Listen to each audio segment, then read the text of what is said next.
Bonjour Fabienne, bonjour à tous et à toutes. Fabienne, créatrice de l'École de l'argent, fut ma première coach financière et je l'ai beaucoup appréciée. L'argent, quoi qu'on en pense, quoi qu'on en dise, il fait partie intégrante de nos vies. Pour moi, l'argent est un sujet majeur d'empowerment et mes émotions liées au flux d'argent qui circule dans ma maison, c'est bien dans mon corps qu'elle circule. Même si mon mental a une ou des opinions à propos de l'argent, ce que me fait l'argent intérieurement est ce qui m'importe du point de vue de l'école de somatique que j'ai créée, le sens du vivant. Alors, le sens du vivant accueille Fabienne Dupuige sur le thème L'argent est-il vivant? Bonjour, rebonjour Fabienne. Bonjour Laurence et merci pour ton invitation à parler du côté vivant de l'argent. Je trouve ça passionnant et puis tu dis ce que ça fait dans mon corps, les émotions, les ressentis que ça fait dans mon corps, ma forme finalement de ma relation à l'argent. Euh, Moi, je pars souvent de cet axe-là, en fait, pour les accompagnements, c'est-à-dire d'aller vraiment regarder qu'est-ce qui se passe en moi à chaque transaction, en fait, à chaque fois que j'utilise de l'argent.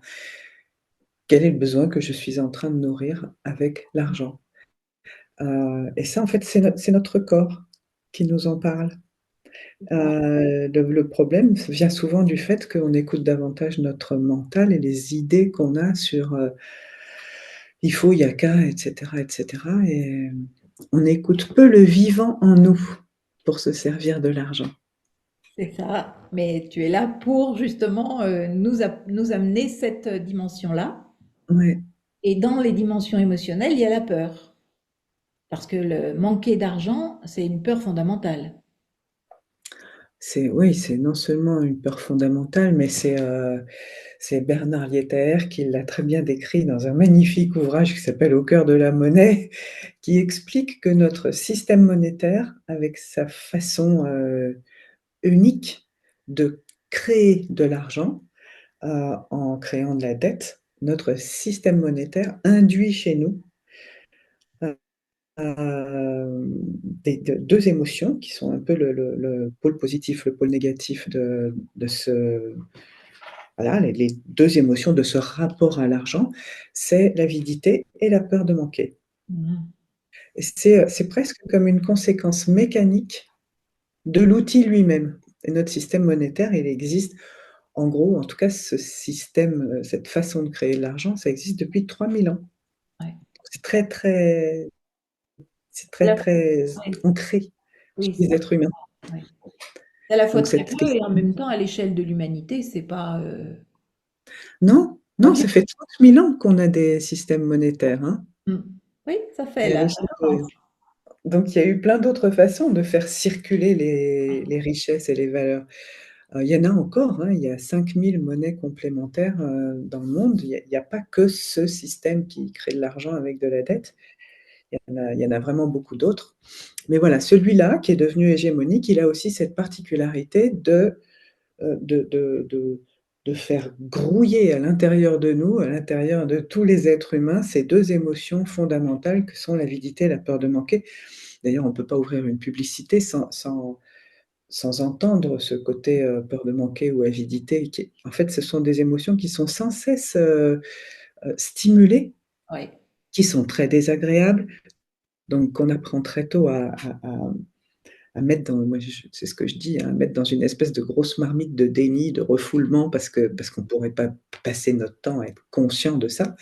Et en fait, ça enferme, du coup, pas mal d'informations Mhm.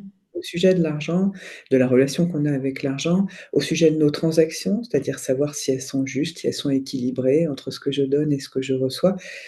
Euh, Tout ça, c'est un peu comme, oui, enfermé dans une marmite à l'intérieur de nous, avec plein de ressentis et d'émotions qu'on n'écoute pas parce que c'est chiant, en fait, parce que c'est lourd, parce que c'est difficile d'en Ouais. être conscient tout le temps. Bah oui. Oui, c'est lourd. Je dirais que, en tout cas, du point de vue du corps et des sensations, le poids. Quand quelque chose nous pèse, c'est pas quelque chose qu'on Mm. va aller, parce qu'on n'a pas toujours les moyens pour alléger, justement. Et Ouais. quel, Mais oui, c'est vas-y, aussi assez dommage parce que ce sont des informations. absolument. Comme toutes les émotions, comme tous les ressentis, en fait, c'est exactement ça, le vivant à l'intérieur de nous. Ça nous donne des informations. Donc, à force de ne pas les écouter parce qu'elles sont désagréables, finalement, on se coupe d'informations qui sont Ah, essentielles pour notre rapport oui, à nous-mêmes, oui, pour notre rapport aux autres, la notre clarté, rapport au monde. pour notre Hmm. clarté et pour notre clarté et pour nos choix, les choix que l'on fait. Ouais, Si on souhaite que nos choix ne soient pas guidés par nos émotions seulement, mais en tout cas, que ce soit avec clarté qu'on fait un choix. ouais, ouais. Est-ce que tu as d'autres choses qui seraient liées à à l'espace de confusion que crée l'argent chez nous? Comme par exemple, tu vois la valeur, parce que l'argent, il amène la notion de valeur. La Hmm. valeur que l'on s'accorde et la valeur qu'on accorde à notre travail et la valeur d'une chose. Parfois, il y a des confusions totales entre ces trois Ouais. aspects-là. Et puis, il y en a une quatrième, c'est nos valeurs. Oui. Euh, ben, ce qui me vient là, quand tu me poses cette question, c'est qu'on est devenu, enfin, toute la question de la valeur a été colonisée totalement par la question des prix, du prix. Et la valeur, en fait, c'est quelque chose qui est typiquement subjectif, personnel, ultra personnel même, hein. Et je ne peux apprécier la valeur que par rapport au filtre de ce qui est important pour moi, de ce qui est prioritaire pour moi. Mes valeurs, la valeur. Juste une anecdote, si tu as 1 000 €, je vais le dire avec ce que je dis régulièrement, si mon fils a 1 000 €, il va peut-être s'acheter une paire de jantes. Si moi j'ai 1 000 €, je sais pas, je vais peut-être m'acheter une formation. Si ma voisine du dessous a 1 000 €, elle va peut-être s'acheter un beau piano de cuisine. Chacun de nous va trouver que on ne peut pas mettre 1 000 € dans le truc que les autres achètent. Et non. Mm. En fait, on a tous la question de la valeur, c'est vraiment en rapport avec notre vie, nos priorités, nos objectifs, nos projets, etc., etc. Donc, avec 1 000 € là, c'est un prix, on ne dit pas tout, mais on est complètement colonisé par la question du prix et on n'a pas appris à écouter nos ressentis, c'est-à-dire Mm. nos priorités, nos choix, nos besoins, etc., etc. On n'a pas appris à écouter notre corps, ce qui est vivant pour nous, là où notre énergie a envie d'aller. Moi, c'est vrai que ce qui est vivant pour moi, ça va probablement être d'aller, oui, on va dire, faire une formation. C'est le premier truc qui me vient. Mais effectivement, pour toi, pour quelqu'un d'autre, ça va être une autre priorité. C'est ça ce qui va être vivant. C'est ça ce que ton énergie va porter, comment? Soutenir. Et du coup, c'est là que tu vas aller. Mais comme on n'apprend pas à faire ça, on va se dire, «Ah ouais, mais alors, finalement, des jantes à 500 €, je devrais les acheter», Mm. même si je m'en fous complètement.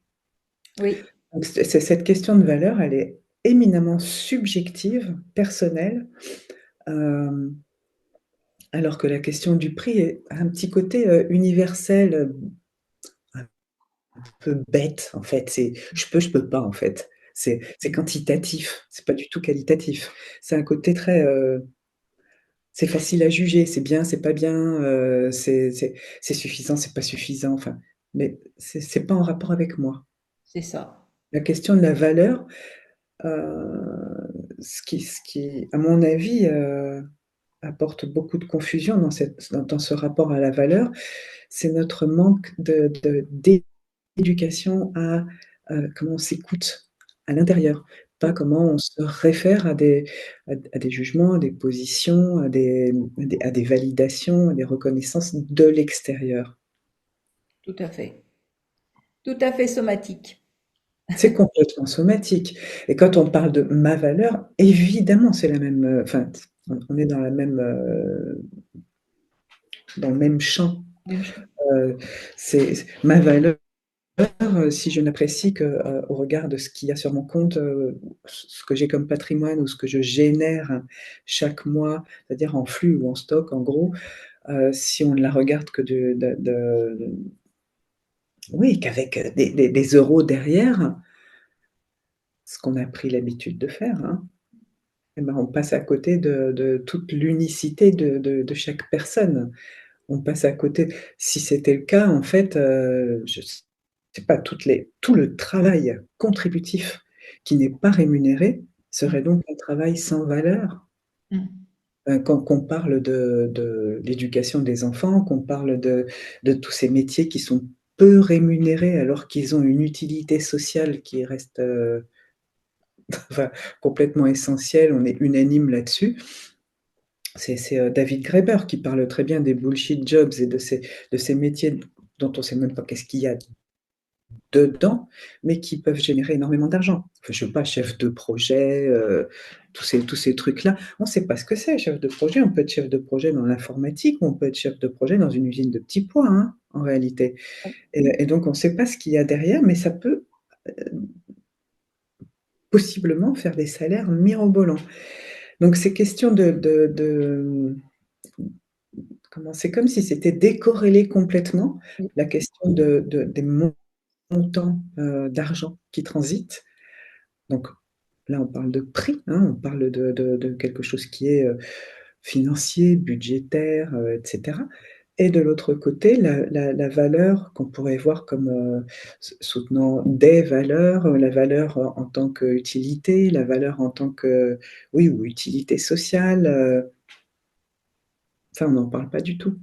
On sait pas l'apprécier, c'est dénigré, ou en tout cas, c'est pas regardé. Oui.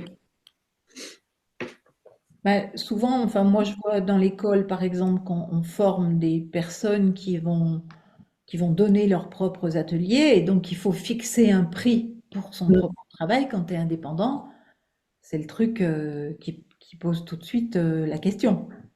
Oui, et puis si en plus, cette question de fixer un prix, c'est le premier endroit pour aller regarder cette question de ma valeur. En plus, il ne s'agit même pas de ma valeur en réalité, il s'agit de la valeur Non. de ce que j'offre. Mais si moi, j'ai pas confiance dans la valeur de ce que j'offre, ça va être super difficile de Ouais. faire percevoir à l'autre Mm. la valeur de ce que je lui donne. On vend toujours à l'autre qu'une valeur perçue, qu'une valeur qu'il est capable de percevoir. Ouais. Si moi j'ai l'impression en plus, enfin là tu me lances sur un sujet qui est terrible. Si moi j'ai l'impression en plus que je suis pas suffisante, que j'ai peu de valeur, que je ne donnerai jamais assez, que c'est euh, que je suis en train d'aider, que c'est mal d'aller chercher l'argent chez l'autre quand je suis en train de l'aider parce que je vis dans une civilisation judéo-chrétienne qui valorise le côté un peu sacrificiel, l'aide aux autres, etc. Oh, mais on se perd dans des trucs incroyables et on en oublie de regarder la simple transaction de tiens, toi tu as besoin de ça, moi je peux te le donner, bah, donne-moi de l'argent en échange et comment on regarde pour que ce soit juste et équilibré entre ce que tu reçois et ce que moi je reçois. Oui. Ça m'évoque, j'avais travaillé un peu avec des étudiants sur ce rapport à l'argent et j'avais une image d'une transaction justement. On voyait juste les deux mains échanger en fait. Les deux mains Ouais. des personnes échanger quelque chose. Et il y a plein de personnes qui ont dit mais ça c'est sale.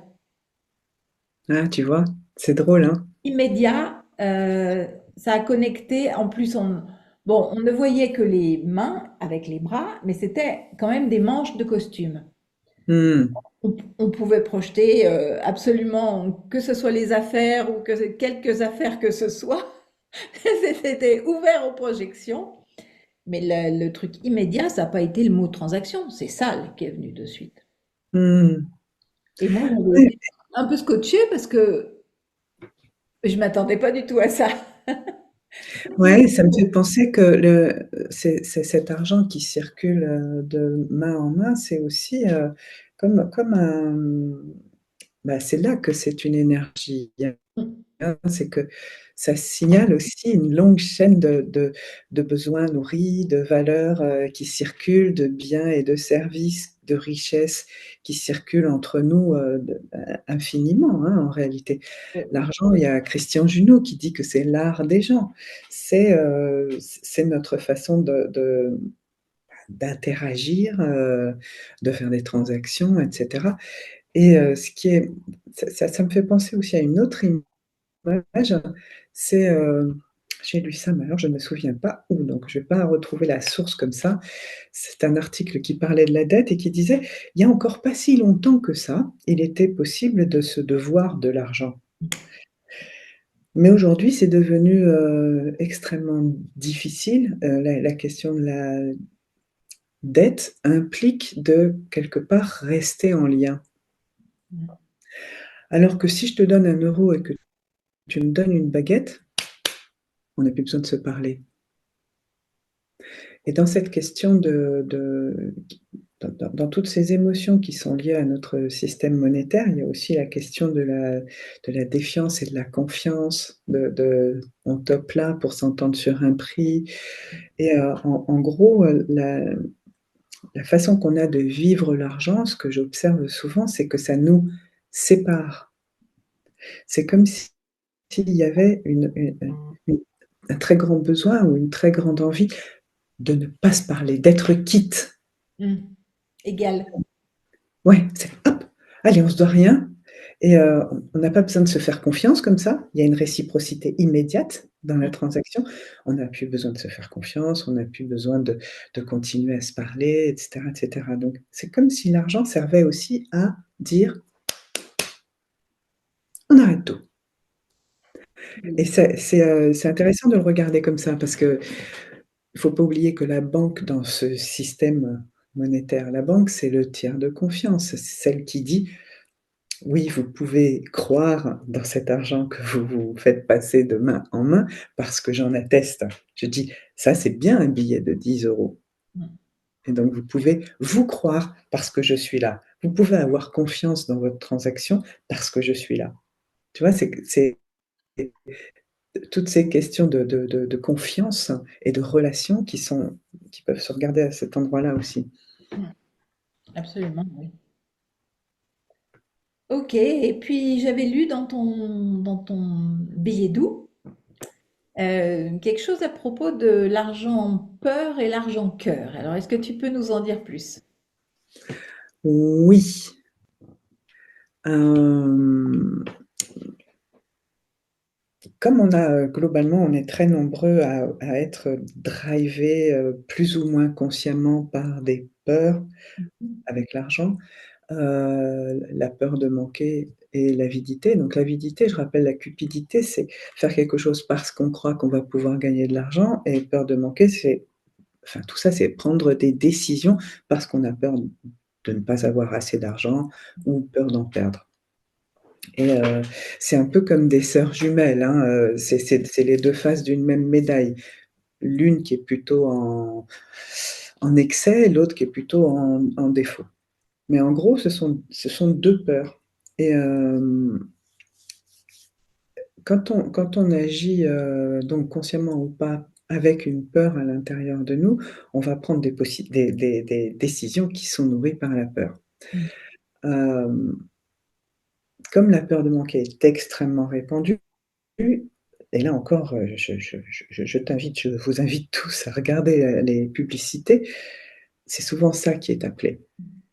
Pour votre sécurité, hein, c'est une question de peur.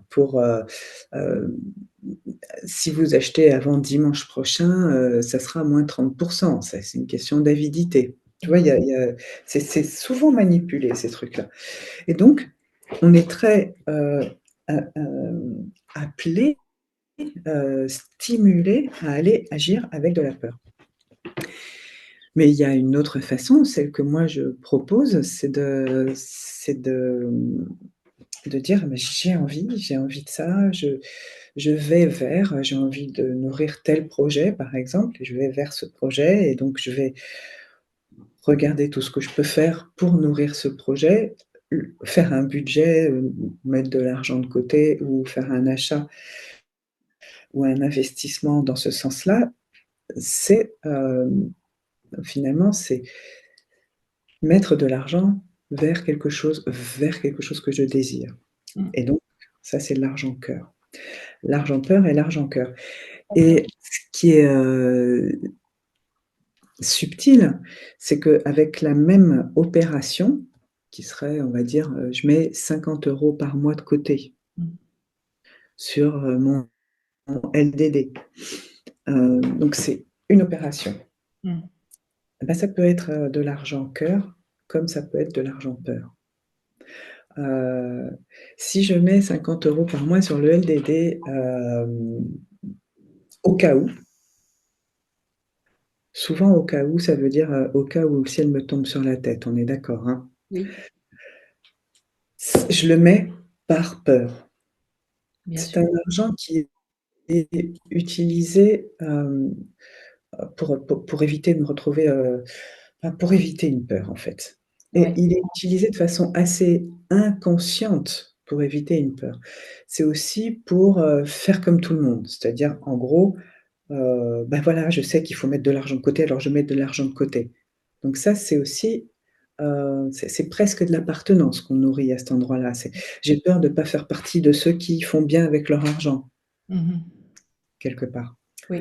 Et ma proposition, ça va être de dire, ah ben en fait, tu peux mettre 50 euros par mois de côté sur ton LDD parce que tu veux t'acheter une perceuse pour installer des étagères, parce que tu veux t'acheter une paire de sandales magnifiques, parce que tu veux te préparer un week-end à Barcelone, mais aussi mais parce que par amour pour toi, la bonne gestionnaire qui met de l'argent de côté pour le jour où il faudra, je sais pas moi, changer les pneus de la voiture, réparer le chauffe-eau, etc.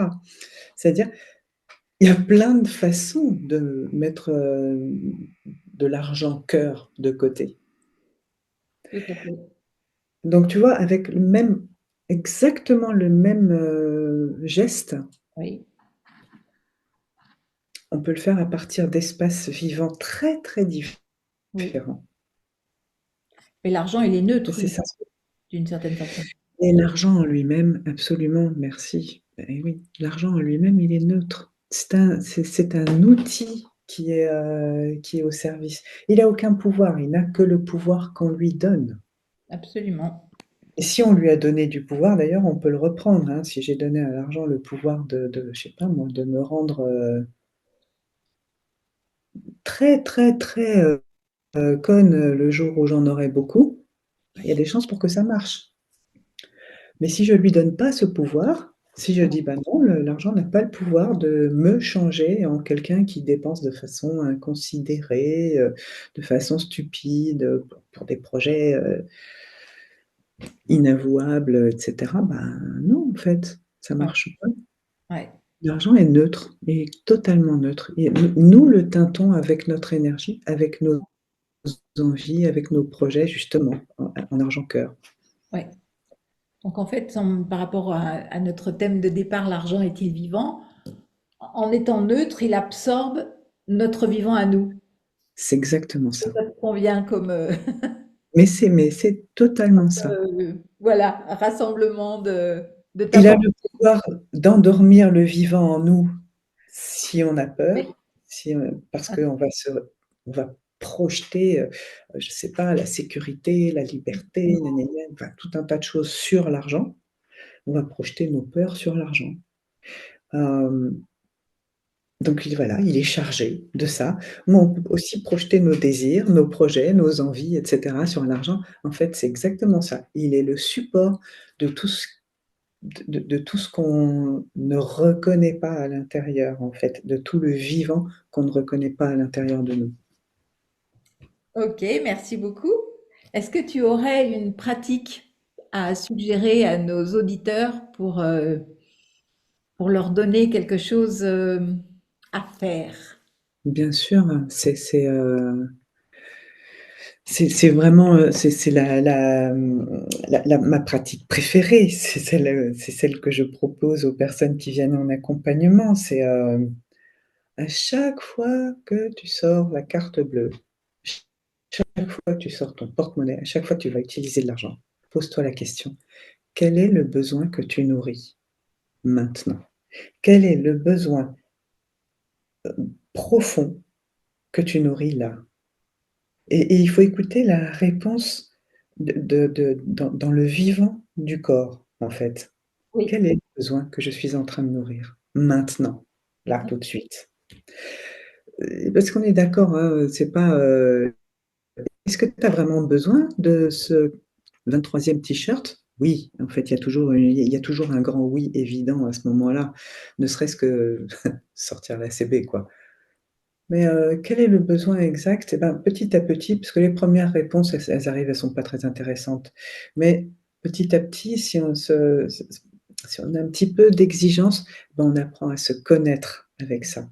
On apprend à se rencontrer, on apprend à s'écouter, on apprend à écouter tout ce vivant qui est à l'intérieur du corps, qui nous informe incroyablement bien de quoi on a besoin, c'est-à-dire, en fait, de qui on est, finalement. oui. Et qu'est-ce qui nous agit? Ouais, qu'est-ce qui nous agite et qu'est-ce qui nous agit aussi?